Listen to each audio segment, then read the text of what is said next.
going on, Shark fans? Finally, the NHL playoffs are here, and it's about time.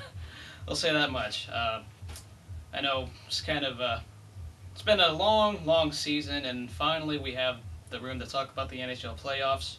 We got the Los Angeles Kings in the first round, which is the perfect scenario actually that I wanted, based on some of the intangibles and what I'm seeing. So first off, for those of you who kind of wait for the playoffs to kind of watch the Sharks, and this is just to fill you in on what you missed. The Sharks, you might look at the standings and you might say, oh, they dominated the regular season again because they finished second. But this actually was a struggling start. They actually had a slow start to begin with. They were just kind of fighting along, kind of playing 500 hockey. And then there was an all-time low when they were in the middle of January, and they were in the 11th spot, going on a 6-game losing streak. Antti Niemi was not looking so good, and that video I made was looking kind of smart at the time. And Niittymaki was looking like the better goaltender at the time, and defense was still having its struggles, and the offense wasn't coming through. Then, fast forward to after the middle of January, they start winning again, and they pick up Ben Eager for a 5th-round pick, who's on the 4th line, a guy that definitely has shown, since his name is Eager, he's definitely wanting to win. You clearly see the work ethic in the guy, and he has a lot of heart, which is what the team has been lacking. And then they acquire Kyle Wellwood off the waivers, which we pissed off the St. Louis Blues, basically, by acquiring Wellwood. And he's had some spark, too, on the bottom lines. Pavelski was hurt at times. Heatley was definitely not 100%. Heatley, just like LeBron James returned to Cleveland, the same night Danny Heatley returned to Ottawa to see for the first time and got the ever-booing reception for wanting to be traded and wanting out. But in the second half of the year, Antti Niemi carried this team, and the Sharks have been depending on his goaltending. He's bailed the Sharks out many times on the penalty killing and on defense, because our defense is still struggling. And then, like a week before the deadline, the Sharks trade for Ian White.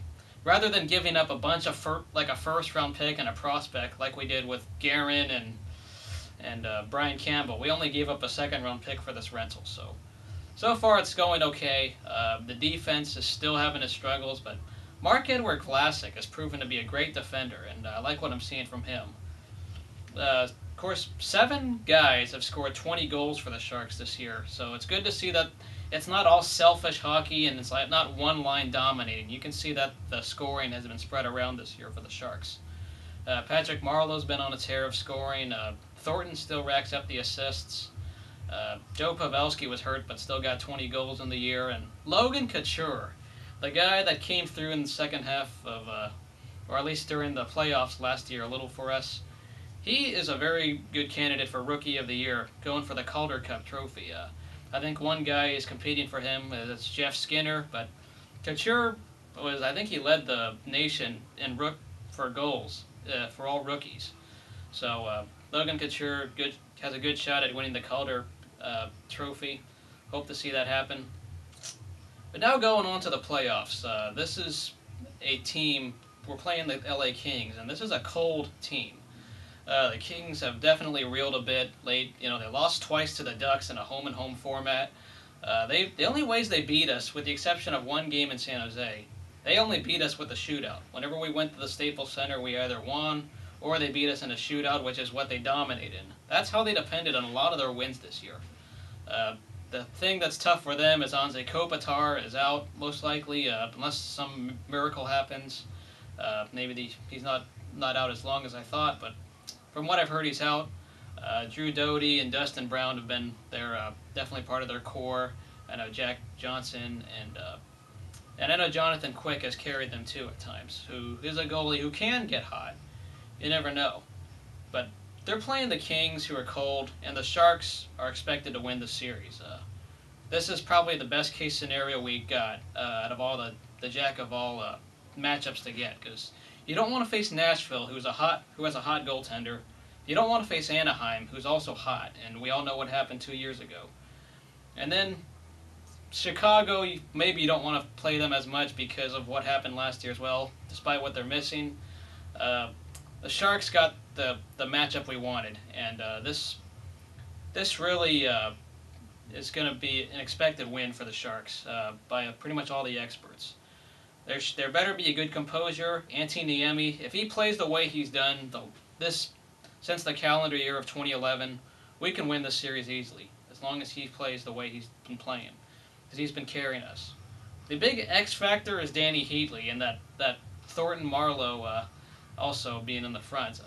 Heatley, you might say he scored a lot, but he still has a big share of criticism. I think he's so inconsistent, and he hasn't been the Heatley of last year, so it's kind of wondering who is the guy that regresses in the playoffs. Well, Heatley did not do a whole lot, and I'm a very, very big critic of him.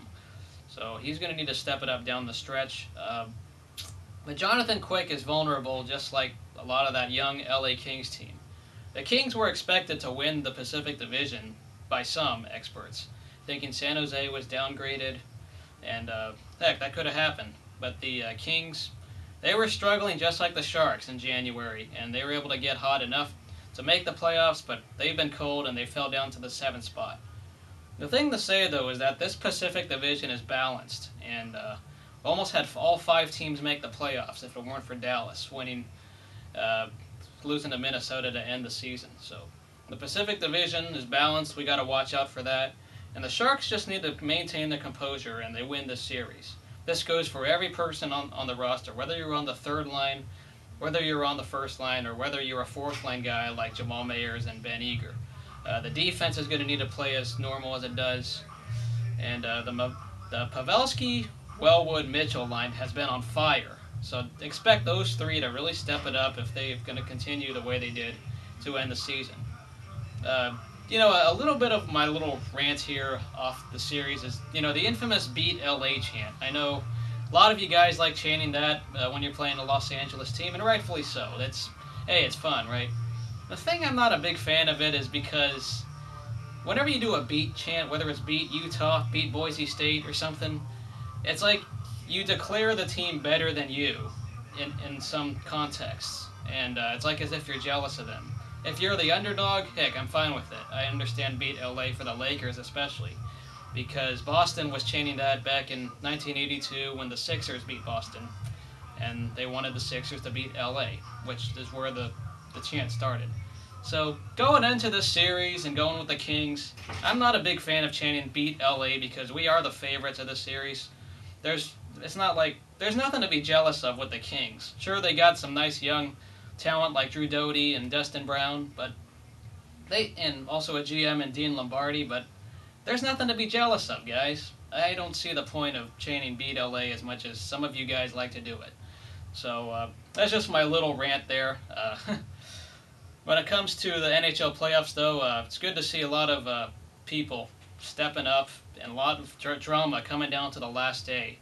I know for the New York Rangers, congrats to them. Big shout out to New York Islander Hater for Life. I'll have him in the description. He's a Ranger fan who'll be talking. I think they have a very good shot to beat the Capitals, even though they're the 8th seed. So good luck to them. It's just crazy when you clinch the playoffs on the last day. And then in other playoffs matches, you got the Chicago Blackhawks playing the Vancouver Canucks round 3, as well as Bruins and Habs, which is another rival game, round 3 as well. So it'll be good to watch. Sit back and enjoy the playoffs, guys. This is going to be pretty intense, and I hope we beat the Kings, because right now there is no excuse. Let me know what you guys think of the series, whether you're a neutral, whether you're a Sharks fan, or whether you're a Kings fan, because I know some of you from Raider Nation are LA Kings fans because you're down there. So let me know what you guys think. We'll see y'all later, and go Sharks. Post-game videos will probably come a day late because I don't have a computer, but I'll film it right after the game ends. It probably won't be online until the next day. And a small disclaimer. So enjoy it. This Thursday, the playoffs begin, and this is where the real season starts. 16 teams, there can only be one to win the Stanley Cup. Let's go Sharks.